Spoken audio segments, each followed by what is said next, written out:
It takes as much energy to wish as it does to plan. Eleanor Roosevelt. My friends, everything is up for the day. S&P 500 just barely. NASDAQ 100 up more, but not much. Bonds up some, about 1/4%. Gold, again, it just keeps going. It's up 1.37% again. Just a crazy week. And Bitcoin up a little, 0.16%, but hanging below the weekly trend line. Let's jump into these charts. First, we see the S&P 500. We have crossed over, going down and stayed there.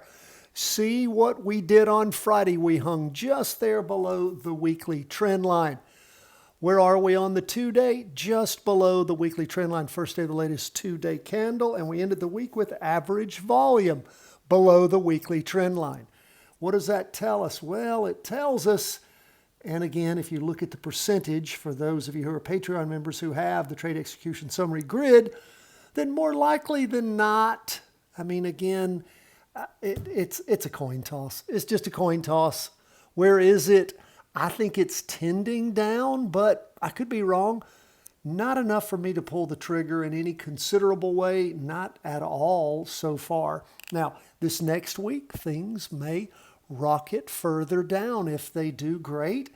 If they recover and keep going up, that's fine too. We're just sort of in a little bit of a limbo right now. We'll see where that goes. And that's about all I can say for that. What about the NASDAQ? Well, it's up 0.32%. So again, 0.04% is what the S&P was up. The NASDAQ is up some more, but still it's not even 0.5%, 0.32%.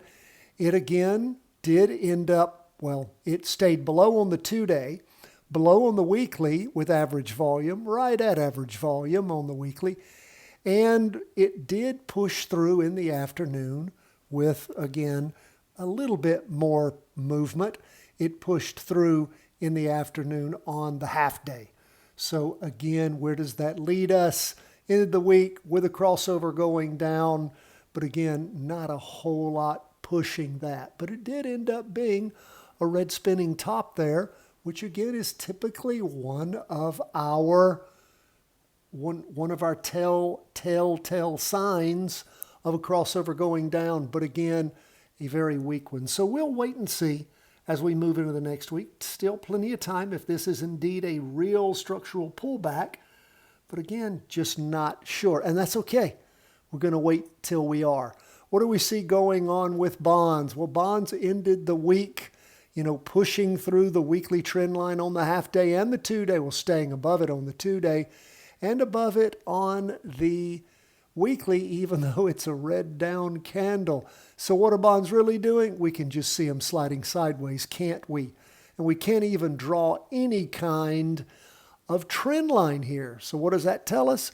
Just keep your powder dry, wait for a change, and then jump in. And my friends, that's okay. That's okay. If the charts aren't telling you anything, then you don't have anything to do, right? Now, what do we see on gold? Well, gold is telling us something, and it has been shining and up again. I mean, look at this.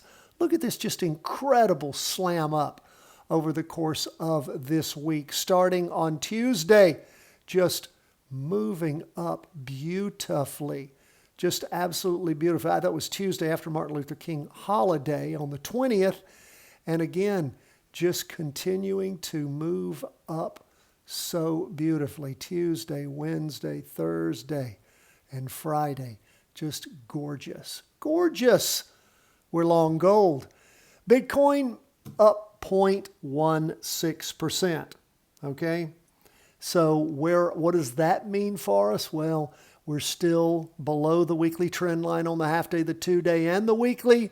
So again, after 2 prior weeks of trying to move up, it just rolls back over. And is hanging down. That's where we are, my friends. A lot of indecision across the marketplace, and that's fine.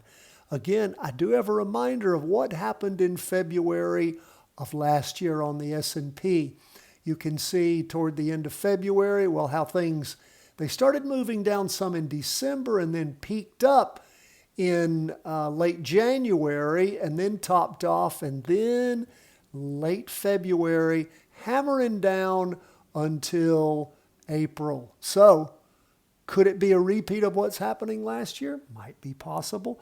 We'll keep the powder dry and figure that out. God bless, my friends. All the best from the whole team at Charting Wealth.